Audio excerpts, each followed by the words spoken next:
사도신경으로 우리 신앙을 하나님께 고백하겠습니다. 나는 전능하신 아버지 하나님, 전지의 창조주를 믿습니다. 나는 그의 유일하신 아들 우리 주 예수 그리스도를 믿습니다. 그는 성령으로 잉태되어 동정녀 마리아에게서 나시고 본디오 빌라도에게 고난을 받아 십자가에 못 박혀 죽으시고 장사된 지 사흘 만에 죽은 자 가운데서 다시 살아나셨으며 하늘에 오르시어 전능하신 아버지 하나님 우편에 앉아 계시다가 거기로부터 살아있는 자와 죽은 자를 심판하러 오십니다. 나는 성령을 믿으며 거룩한 공교회와 성도의 교제와 죄를 용서받는 것과 몸의 부활과 영생을 믿습니다. 아멘. 우리 찬송가 213장 찬양하겠습니다. 찬송가 213장입니다.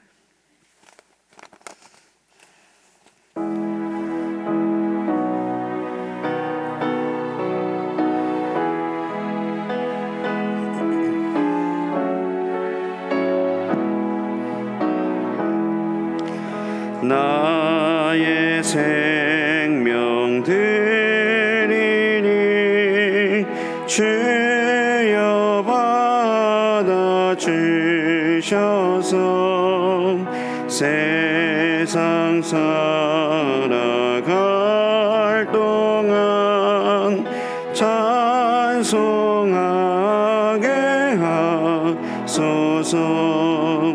손과 발을 드리니 주여 받아 주셔서 주의 일을 위하여 밀접하게 하소서. 나의 음성 드리니 주여 받아 주셔서 주의 진리 말씀만 전파하게 하소서. 나의 보아 드리니 주여 받아 주셔서 하늘나라 위하여 주 뜻대로 쓰소서. 나의 시간 드리니 주여 받아 주셔서 평생토록 주 위에 봉사하게 하소서.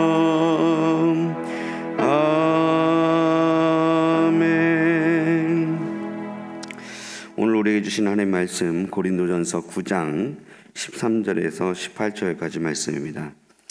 성경 말씀 고린도전서 9장 13절에서 18절까지 말씀입니다. 고린도전서 9장 13절에서 18절까지 말씀을 저 여러분들이 한 절씩 교독하신 후에 마지막 절을 합독하겠습니다.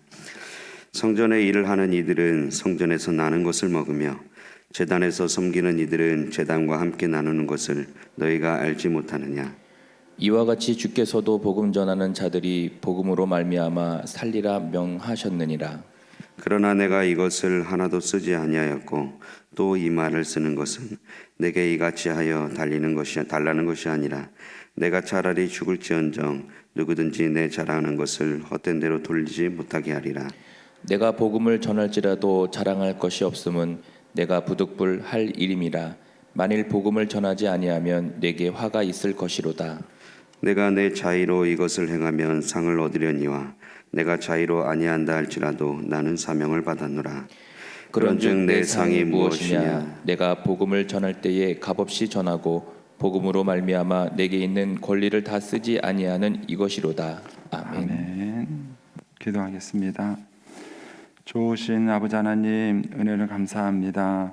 지난 간밤에도 저희들을 주님 품 안에서 편히 쉬게 해주시고 또 이 새벽에도 저희들을 주 앞에 불러주심을 감사합니다. 우리의 마음과 뜻과 정성을 다하여 주님을 사랑하며 사모합니다. 이 새벽에도 말씀과 기도 가운데 저희들을 만나주시며 주의 성령으로 충만케 하여 주옵소서. 기도의 영을 부어주시고 마땅히 간구할 것들로 기도할 수 있게 하여 주옵소서. 주님께 감사의 예물을 드립니다. 하나님의 크신 사랑에 감사합니다. 또 1000번째 예물 주님께 드립니다. 하나님 아버지, 믿음으로 또 순종으로 감사로 드리는 예물을 주님께서 기뻐 받으시고 약속하신 하늘의 복과 땅의 복으로 충만하게 채워 주옵소서. 주의 은혜로 종의 가정들을 형통케 해주시며 그 자녀들을 축복하여 주시옵소서. 예수님의 이름으로 축복하며 기도하옵나이다. 아멘. 이 새벽에도 주의 은혜와 축복이 함께 하시기를 축원합니다. 우리 예수 믿는 사람들은 이제 이 땅에 살아가면서 이제 이중 국적을 가지고 있죠. 이 땅에 살아가는 동안에 육신에 속한 그런 이제 국적이 있죠. 대한민국 국민이라는 이제 그런 국적이 있고, 동시에 또 이제 우리는 하늘나라의 시민권을 가진 사람으로서 또 하늘나라의 국적을 가지고 살아갑니다. 그러면 어느 나라 법을 지켜야 될까요? 제가 이제 만약에 미국에 갔다 그러면은 저는 이제 미국 법과 한국 법을 동시에 저촉을 받는 것입니다. 거기서 이제 미국 현지 법을 어겨도 그 법에 대한 제재를 받게 되는 것이고, 또 한국 법을 어겨도 역시 똑같이 제재를 받게 되는 것이죠. 그러니까 예수 믿는 사람들이 이 땅을 살아가는 동안에 이 두 가지 세계에 같이 있다는 것이 쉽지 않은 어려움이 있는 것입니다. 이 땅에 살아가면서도 이 땅의 그런 어떤 그런 가치, 그런 어떤 법칙 이런 것들이 여전히 그 속에서 있어야 되고, 그러면서도 동시에 하나님 나라의 백성으로서의 가치가 있습니다. 근데 결국은 우리에게는 하나님 나라 법이 우선인 법이죠. 이 땅의 법은 우리에게 영원한 법이 아니라, 만약 하나님 나라의 법과 이 땅의 법이 부딪힌다면 우리는 하나님 나라의 법으로 살아가는 존재입니다. 어쨌든 이 두 가지 세계에 같이 있다 보니까 갖게 되는 어려움들이 있는 것이죠. 교회 안에도 이런 것들이 섞여 있습니다. 그래서 사람들이 이렇게 어떤 얘기를 할 때 항상 성경적 가치로 얘기하는 것이 아닙니다. 자신이 살아온 세상 어떤 그래서 갖고 있었던 그런 세상의 가치 이런 것을 가지고 교회로 그대로 갖고 들어와요. 그래서 그것을 가지고 사람을 이제 평가하거나 말을 하게 되는 것이죠. 지금 이제 사도 바울이 이제 고린도 교인들하고 부딪히는 문제는 그런 겁니다. 바울이 복음을 전하기 위해서 기꺼이 이제 교회로부터 받을 수 있는 권리를 바울은 포기한 것이죠. 그걸 내려놓고 기꺼이 복음을 위해서 헌신을 한 것입니다. 그런데 사람들은 그런 바울을 세상적인 눈으로 바라본 거예요. 세상적인 눈으로 바라보고는 그런 바울을 비난하거나 폄하시킨 것입니다. 능력이 없기 때문에, 실력이 없기 때문에 그렇다, 이렇게 그를 폄하시킨 것이죠. 마치 예수님이 십자가 위에 돌아가실 때 예수님을 비난한 것과 똑같은 거예요. 만일 예수님이 십자가에 죽지 않고 로마 황제처럼 제국주의적 사고방식을 가지고 만약에 이스라엘을 점령하고 핍박했다면은, 그러면 그들은 와, 힘 있는 사람이다 이렇게 얘기를 하겠지만은, 그러나 그 힘 있는 그 예수님이 자기들한테 결코 도움이 안 되는 거예요. 근데 예수님은 그렇게 힘과 능력이 있는 분이지만 십자가 위에서 그냥 우리를 위해서 죽으신 겁니다. 근데 그런 것을 세속적인 눈으로 바라보고는 뭐죠? 비판하는 것이죠. 제가 이제 농촌교회에 있을 때 이제 경험한 것인데, 처음에 이제 그 사택이 이제 9평짜리 집이었어요. 그리고 이제 이렇게 이렇게 흙집 위에 옆에 등나무가 있어가지고요. 이 등나무가 이렇게 생명력이 굉장히 강하더라고요. 그게 이제 지붕 위를 뻗으면서 가지를 펼쳐 나가는데, 여름에 무성할 때는요 집을 다 덮어버려요. 집을 다 이렇게 천장을 다 덮어버립니다. 좋은 효과는 있습니다. 그 집이 이제 스레트 집이었는데, 여름에 그 햇빛을 막아줘서 좋은 점도 있지만은요, 제 아내 표현에 의하면은요, 무슨 뭐 도둑놈 속으로 들어갔다 나오는 것 같다는 거예요. 막 이 집이 막 그냥 귀신 나올 것 같은 그런 집이죠. 예. 그런데 이제 그런 것들을 이제 불평 없이 살았습니다. 그러다가 이제 나중에 이제 사택이 너무 낡아서 이제 그 사택을 새로 짓게 됐어요. 그래서 9평짜리가 40평이 된 겁니다. 어마어마하게 커졌죠. 그것도 이제 참 저도 그렇고 교인들도 그렇고 지식이 없어가지고요, 빨간 벽돌로 졌어요. 자, 그렇게까지 할 필요가 없는데 이제 이 시골 교회가 지금 사택을 짓기면 언제 또 짓겠냐, 한 번 질 때 정성스럽게 짓자 그래가지고 그 사택을 빨간 벽돌로 이렇게 졌어요. 어쨌든 그렇게 하고 40평짜리 집을 진 겁니다. 9평짜리 40평이 됐으니까 얼마나 이게 대궐 같은 집이겠어요. 그러고 나니까는 확실히 시골은 시골이에요. 이렇게 동네 사람들이 축하해 주러 와요. 휴지 사들고 이렇게 세제 사들고 와서 수다 따고 또 이제 구경도 하잖아요. 집 새로 졌으니까 어떻게 졌나 와서 이제 집 구경도 하고 이제 축하도 해주고 그래요. 근데 이제 그분들이 와서 이제 축하도 해주면서 이런저런 얘기를 하다가 한 얘기가 이제 저하고 아내의 귀에 들어온 거예요. 뭐라 그러냐면은, 아이고 이제 교회 꼴이 되겠네 그러는 거예요. 그 말에 깜짝을 놀란 거예요. 그러니까 목사가 이렇게 허름한 집에서 가난하게 사는 것을 그들은 불쌍하게 본 겁니다. 그러니까 목사님이 저렇게 복음을 위해서 희생하고 헌신한다 이렇게 생각한 게 아니라 돈 없고 능력 없어서 저렇게 산다 하고 이렇게 불쌍하게 본 거예요. 그래가지고 목사가 저렇게 사니까 교회가 꼬라지가 안 된다. 그분도 그렇게 생각하신 거예요. 그러니까 이제 세상적으로 그렇게 반듯하게 집을 짓고 나니까 그 사람들은 뭐라고 생각하느냐면은, 이제는 교회가 뭔가 꼬라지가 되겠네 이렇게 생각을 하는 거예요. 그 세상 사람들이 바라보는 그 시각에 대해서 제가 참 생각을 많이 했어요. 그렇다고 해서 목사가 이 땅을 살아가는 동안에 권세 있고 돈 있고 화려하게 살아가야 되는가? 그럼 사람들은 뭐라 그럴까요? 저 욕심 많은 목사가 저 돈밖에 모른다고 그렇게 또 비난하지 않겠습니까? 그러니까는 이런 어떤 이중적 세계에 살아가는 이 신자들의 삶이 갖고 있는 어려움이 있는 것이죠. 그런데 이제 오늘 본문에도 이제 바울이 그 얘기를 하는 거예요. 자기가 복음을 위해서 이제 희생하고 헌신을 했는데, 그런 바울의 희생과 헌신을 한쪽에 있는 사람들은 존경을 했지만 또 한쪽에 있는 사람들은 그런 바울을 폄하시키고 우습게 보고 비난을 한 것입니다. 이제 그런 갈등이 고린도 교회 안에 있었던 것이죠. 이것을 가지고 바울이 말씀을 가지고 정리를 해주고 그 다음에 여기에 대해서 자기의 신앙적 태도를 밝혀주는 것이 이제 오늘 본문의 내용입니다. 자, 13절 보시면 먼저 말씀을 가지고 정리를 하는 거예요. 원리가 뭔가, 원칙이 뭔가를 먼저 정리를 해주는 겁니다. 13절에 보면 성전의 일을 하는 이들은 성전에 나눈 것을 먹으며 제단에서 섬기는 이들은 제단과 함께 나누는 것. 자, 이것을 여러분들이 아시려면 모세오경을 하셔야 돼요. 제사장 나라를 하셔야 돼요. 이해되시겠어요? 여러분들이 이제 구약 성경을 보시면서 모세오경, 제사장 나라를 알아야 이 말이 무슨 말인가 탁 이해가 돼요. 탁 이해가 돼야 하나님 나라는 또 어떻게 살아가는가 이게 연결이 되십니다. 성경 열심히 읽으세요. 자, 이게 무슨 얘기입니까? 모세오경에 보면은 하느님께서 레위인에게만 땅을 주지 않습니다. 레위가 이스라엘 백성들을 가나안 땅을 정복하고 다 땅을 분배해 주는데 그 땅을 살 때 살 집과 농사질 땅을 하나님은 동시에 주죠. 그런데 레위 지파에게만은 농사질 땅을 주지 않습니다. 그리고 살 집만 줘요. 살 수 있는 집이 있는 땅만, 나머지는 주지 않습니다. 그럼 뭐 먹고 사느냐? 너희들은 제단의 것을 갖고 먹고 살아라 이거예요. 그래서 하나님이 레위 지파에게는 제물을 먹을 수 있게 하신 거죠.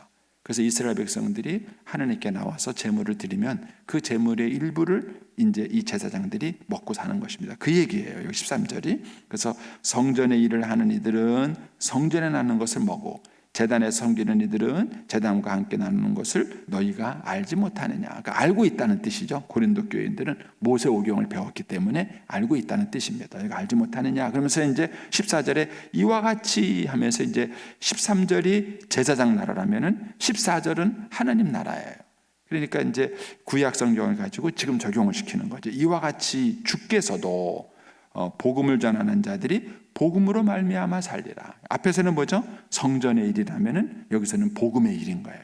그러니까는 복음을 전하는 사람들은 복음으로 말미암아 살리는 거예요. 지금도 이제 우리 교단에서 계속 논쟁이 되고 있는 게 그거예요. 목사의 이중직. 목사가 목회 말고 직업을 가져도 되느냐 안 되느냐 그런 거예요. 돼도 안 돼요? 왜 안 돼요? 목사를 못 먹고 살아요. 목사는 못 먹고 살아요. 그러니까 이제 한국 교회에서는요, 우리 교단 그러니까 헌법적으로 목사는 이중직을 허락하지 않습니다. 목사는 목회만 해라 이거예요. 다른 직업을 갖지 말라는 거예요. 근데 저처럼 이렇게 이제 큰 교회에서 목회하는 사람은 문제가 안 됩니다. 그런데 문제는 작은 교회에서 목회하는 목사예요. 작은 교회에서 목회하는 목사가 어떻게 이제 그 작은 교회에서 목회만 하고 먹고 살 수 있겠는가? 그러니까 지난번에 이제 스승의 날 때 이제 제가 농촌 교회에서 같이 했던 친구 하나가 찾아왔어요. 찾아와서 저한테 인사드리러 온다고 이제 왔어요. 오면서 저한테 그러더라고요. 목사님 그때 우리 교회 처음 오셨을 때 30만 원 받으셨대요. 그래. 저도 몰랐어요. 잊어버려가지고. 그래서 제가 30만 원부터 받았더라고요. 그 농촌 교회에서. 그래서 그 친구가 하는 얘기가 어떻게 사셨어요? 그러니까 자기가 이제 나이가 먹고 나니까 그 당시에는 자기가 어려서 잘 몰랐는데 나이가 먹고 나니까 이제 그게 눈에 들어오는 거예요. 어떻게 사셨어요? 그래서 나도 모르지 어떻게 살았는지. 그러면 생각을 해보세요. 어떻게 저희 교회처럼 이렇게 목사의 생활비를 여러분들이 댈 수 있는 데는 문제가 안 되겠지만 그렇지 않고 목회가 어려워서 목회 생활비를 댈 수 없는 경우는 어떻게 해요? 목사가 굶어요? 안 먹고 살아요? 또 먹고만 살면 됩니까? 애들 공부는 안 시켜요? 그런 거예요. 그러니까 이제 이런 어떤 문제에 대해서 목사들도 일하면 되는 거잖아요. 우리 목사님들만 하더라도 학력이 얼마나 높아요.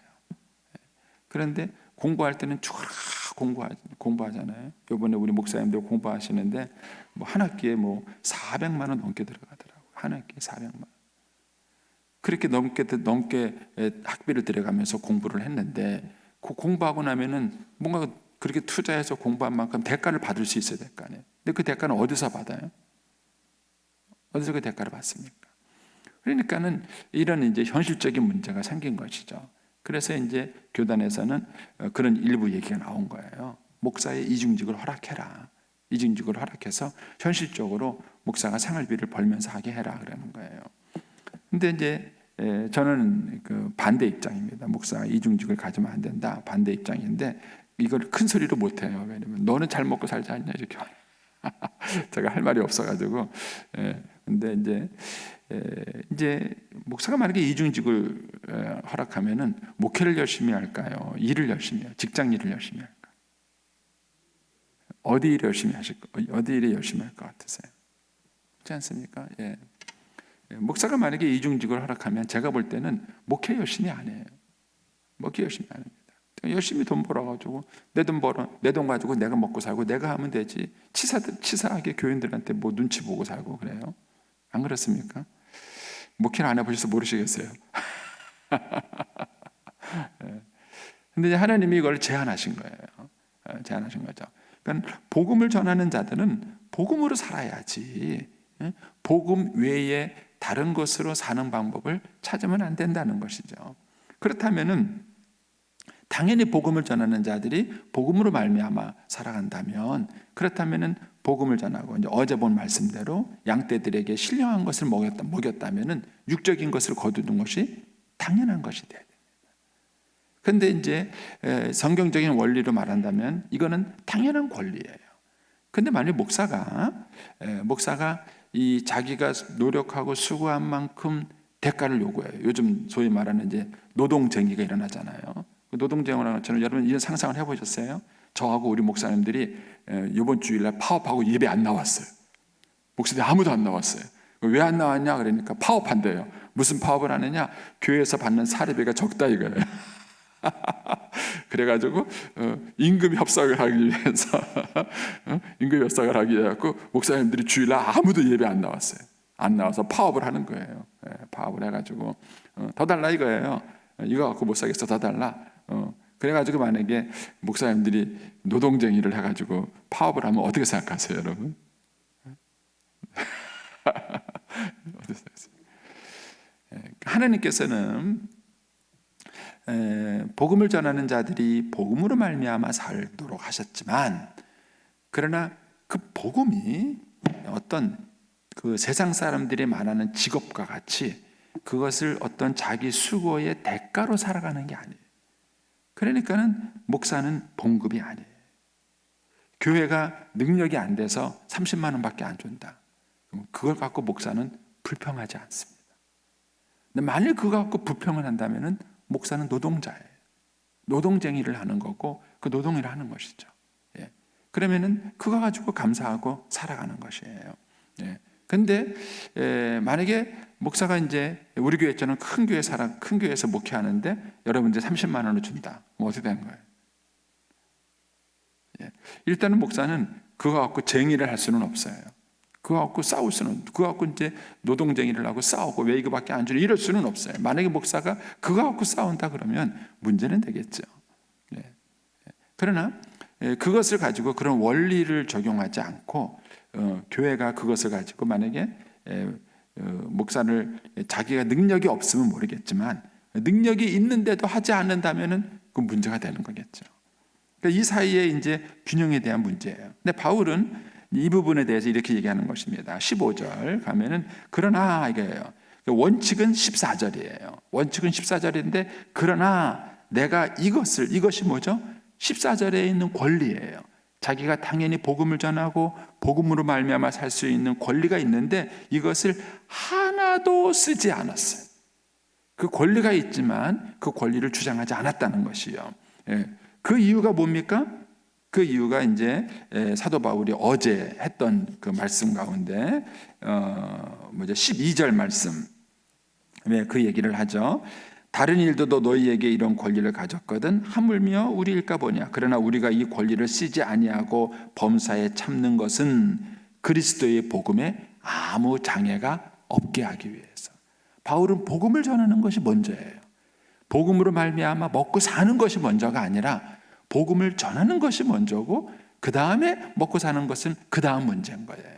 그러니까는 바울이 복음을 전하는데 이것이 혹여나 걸림돌이 될까 봐 이 권한을 쓰지 않은 것입니다. 왜냐하면 바울은 고린도 교회를 개척한 사람이에요. 개척한 사람들은 그럴 수밖에 없습니다. 부모가 어린 자녀에게 용돈 내놔라, 뭐 부모 발 씻겨라, 뭐 부모를 공경해라 이렇게 하겠습니까? 어린 자녀에게는 부모가 일방적으로 다 베풀어 주는 거예요. 근데 그 자녀가 커서 성인이 되면은 성인으로서 부모를 공경할 줄 아는 것이죠. 교회도 마찬가지입니다. 교회가 영적으로 어린 교회가 있고요, 영적으로 어른이 되는 교회가 있어요. 영적으로 어린 교회를 할 때는요, 어린아이처럼 대할 수밖에 없는 거예요. 그러니까 바울이 고린도 교회를 개척할 때에는 영적으로 어린 교회였기 때문에 그 교회로부터 무엇을 요구하지 않은 것입니다. 왜냐하면 아직 교회가 영적으로 어리기 때문에 자기가 더 베풀어야 되고 섬겨야 됐던 것이죠. 그러니까 바울은 사역을 할 때 권리를 요구하지 않은 거예요. 그러나 바울이 고린도 교회를 개척하고 난 다음에 온 아볼로라든가 베드로라든가 이런 사람들은 고린도 교회가 어느 정도 성장하고 성숙한 다음에 온 사람들이에요. 그러니까 이런 사람들은 당연히 고린도 교회가 성숙을 했기 때문에 거기에 상응하는 그런 대접을 목회자에게 했던 것입니다. 그런데 이제 이런 차이가 여기서 나게 된 것이죠. 그래서 바울이 15절에 보시면 이렇게 말합니다. 그러나 내가 이것을 하나도 쓰지 아니하였고 또 이 말을 쓰는 것은 이제 와서 그동안 이것을 쓰지 않았는데 이제 와서 이 말을 쓰는 것은 지금이라도 해달라 그런 게 아니에요. 그러니까 바울이 지금 이 얘기를 하는 것은 내가 이렇게 희생했으니까 내 요구한 걸 내달라 이런 말에서 바울이 이 얘기를 하는 게 아니라는 거예요. 그럼 이제 왜 이 말을 하는 것이냐 하면서 그 나오죠. 이 말을 쓰는 것은 내가 이같이 해달라는 것이 아니라 내가 차라리 죽을지언정. 저는 이 말에 참 은혜를 많이 받았어요. 개역 개정판에는 이게 빠졌는데 옛날에 개역 성경에는 내가 차라리 죽을지언정 하고 점점점이 있어요. 점점점. 차마 바울이 말을 못한 거예요. 내가 차라리 죽을지언정. 저는 이 바울의 마음이 이 말 속에서 확 느껴져요.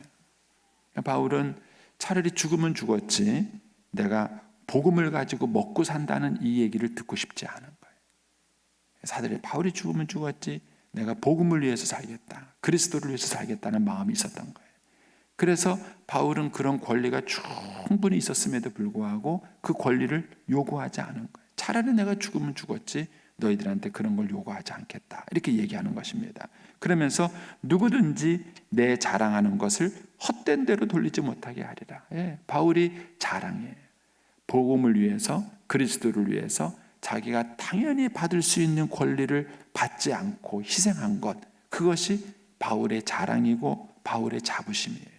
그런데 고린도 교인들 중에 일부가 그 바울의 자존심을 건드린 거예요. 네가 능력이 없어서. 마치 뭐가 똑같습니까? 엄마가 이제 자녀들을 위해서 희생한다고 안 먹고 안 쓰고 그리고 이제 자식을 키웠어요. 그리고 나중에 이제 엄마가 나이가 들고 자녀는 결혼했어요. 이제 부모가 이제 엄마가 자녀 집에 놀러 갔는데 그랬다잖아요. 아들이 자기 아내한테 우리 엄마는 생선 꽁지밖에 먹을 줄 몰라. 엄마한테 꽁지 줘. 그리고 맛있는 부위는 자기들이 먹었다는 그런 우스갯소리가 있잖아요. 그러니까는 그 엄마의 희생을 엄마가 자녀들을 위해서 희생하고 헌신한 것을 자녀들이 우습게 보는 것이죠. 저도 그랬으니까요. 저도 이제 저희 어머님이 저를 키우기 위해서 그렇게 뒷바라지하고 애쓰느라고 본인 머리 한번 제대로 한 적 없고 옷 한번 제대로 사 입은 적 없고 그렇게 살은 그 엄마가 저한테는 그 당시에 부끄러웠어요. 너무 못나 보였고 그런 엄마가 굉장히 부끄럽게 느껴졌던 적이 있었던 것이죠. 그러니까 이제 고린도 교인들이 사도 바울이 복음을 위해서, 교회를 위해서 기꺼이 희생하고 헌신한 것을 오히려 한쪽에서는 우습게 여기고 비난하는 것이 있다는 것입니다. 비난하는 것이. 저는 지금 우리 사회가 그런 일을 이미 겪고 있어요.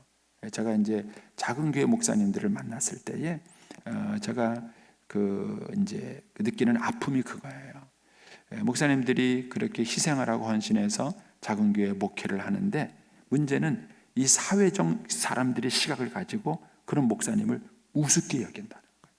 목사님을 존중하는 게 아니라 목사님을 우습게, 사는 꼴 좀 봐, 저거밖에 못 살아.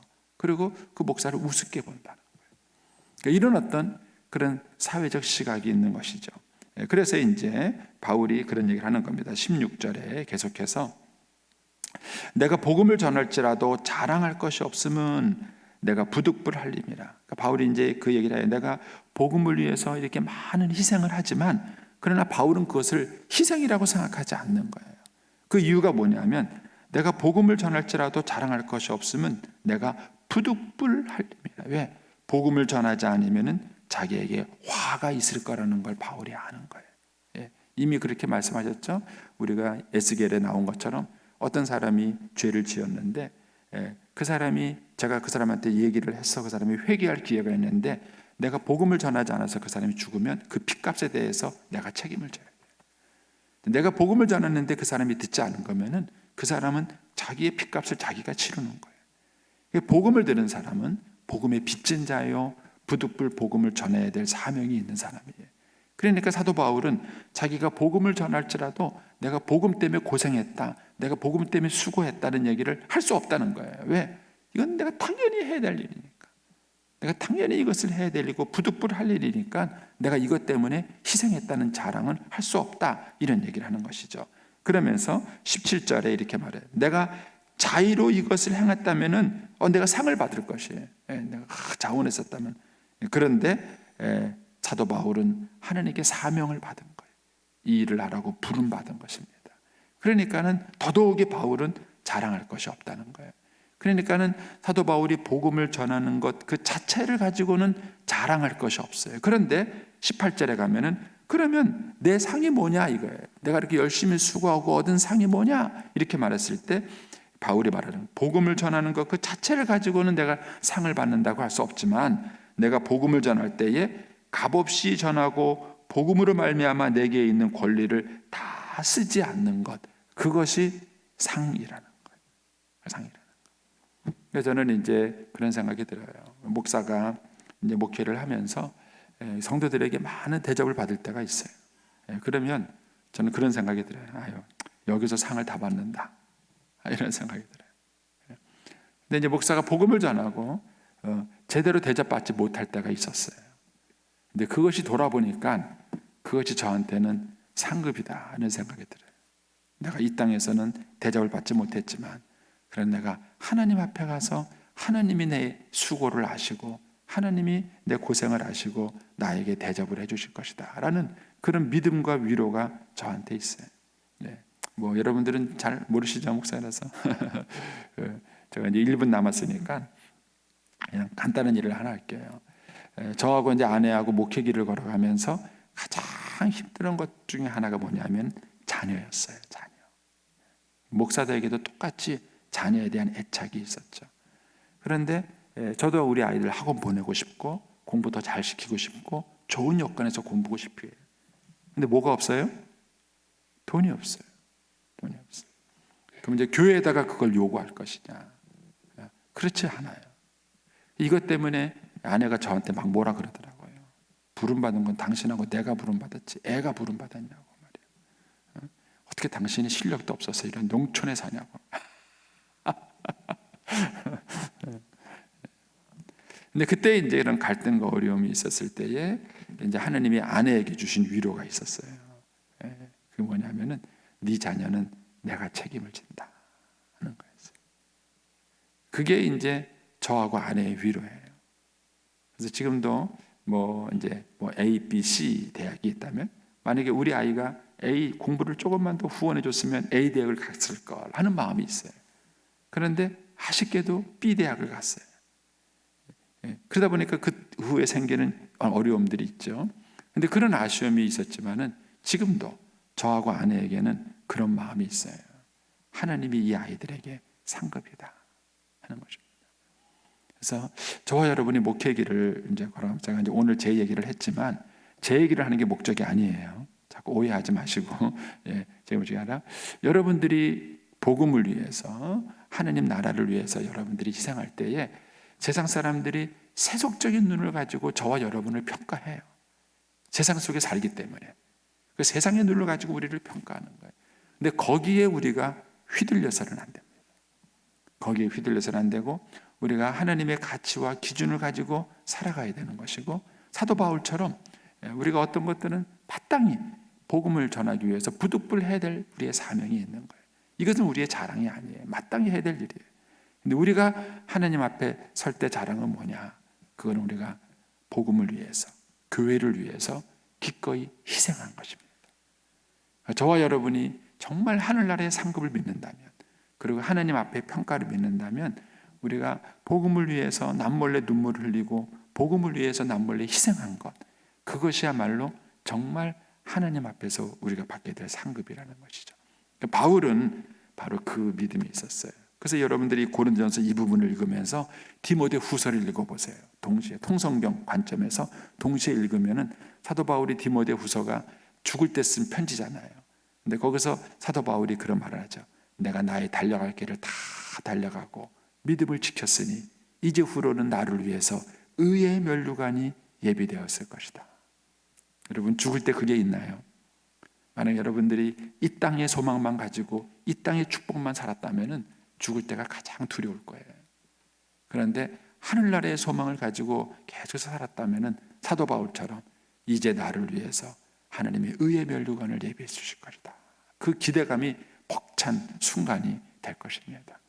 저와 여러분이 정말 복음의 일꾼이 될 수 있게 되기를 축복합니다. 기도하겠습니다. 오늘